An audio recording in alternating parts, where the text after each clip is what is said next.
This is a 2008 Toyota RAV4 Limited, and it's got a wheel bearing making noise in the left front. So I'm going to go through the steps of taking that apart and replacing it. I did go to Advanced Auto Parts and I picked up, I don't know how you say it, if it's Koyo or something like that, but this is supposed to be, Koyo. This is supposed to be a direct replacement for what they have in the Toyota. There were different ones available, but from what they tell me, this one is exactly the same as what's in the vehicle. So I'm going to go through the steps and change that out today. Okay, I've jacked it up and simply removed the wheel, and I've also removed the nut on the axle, half shaft or CV axle, however you want to call it. It was a 30 millimeter 12 point, so you can't use a 6 point, it's got to be 12 point. So after that, the next step is I'm going to remove the caliper and then the caliper bracket so that I can remove the rotor.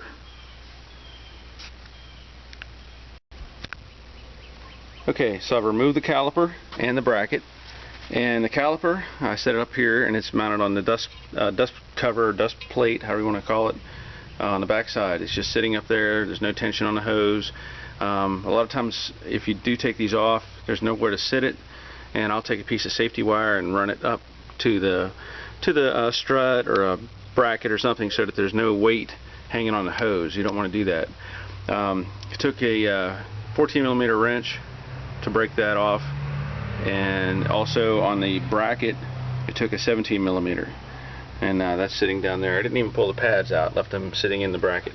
So next step is to get the rotor off. Now I noticed usually, a rotor where you can pull on it, it'll come right off. In this case there's a little rust here, and I'm going to put a little penetrant on there just to be gentle with it, not beat on it. And also I want to point out that these two screw holes or threaded holes right here, those are designed as a point to thread a bolt in and basically press the rotor off instead of beating on it with a hammer. So I'll probably do that as well, but just a little point of reference there. Okay, so the rotor came off. That wasn't any big deal, but at this point I've got to pull the bolts out, and I'm going to show you something here. But there's 4 bolts back here that have a 17 millimeter head, and I've already taken those loose. But the axle itself is kind of stuck in the hub. Now I tried to hit it with my dead blow, my old dead blow, and it started coming apart. So what I'm going to do is put my 3-jaw puller on it, put a little pressure on the axle, and hopefully everything just pops loose, and then I can remove the hub. Yep, that's all it took. Just a little motivation from the 3-jaw puller, and you can see the dust pan or dust plate, however you want to call it, is behind the hub. There's the hub, and let's see if you can hear this. Should not sound like that if you didn't already know that, but that's a good thing. We took care of it. Get that off, and I'll get the new one installed and put it all back together. Okay, so the hub bolted on nice, the axle went back together okay.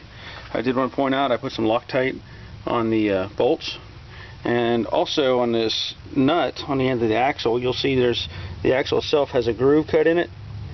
Well, the nut, you're supposed to take a punch and knock the nut into it a little bit so that it helps lock that in place.